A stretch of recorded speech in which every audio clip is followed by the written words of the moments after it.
ज्या लोकांनी पोस्टांतल्यान BSNL जो बिल फारीक केला तांकां ह्या म्हयन्यांत डबल बिल येयला. कित्याक म्हणल्यार पोस्टांनी BSNL कडेन फाटल्या म्हयन्याचो अपडेटच केलो ना, ताका लागून ह्या म्हयन्यांत डबल बिल येयला आनी मडगांव BSNL ऑफिसान गर्दी पडला.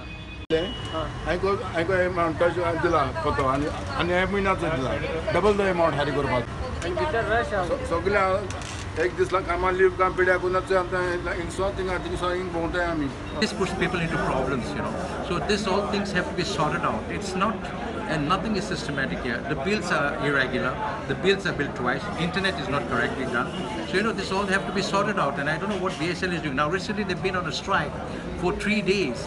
And being on a strike for 3 days, you happen to call the office. The office always seems to be closed on. Why? Because of strike. Why are people put in inconvenience?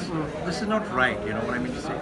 So this has to be sorted out with BSNL. There are a lot of other phone companies that are coming in the market, which, you know, we have to strike, and we have to go on a strike now and just try to boycott BSNL once and for all. This is what I got to say to you.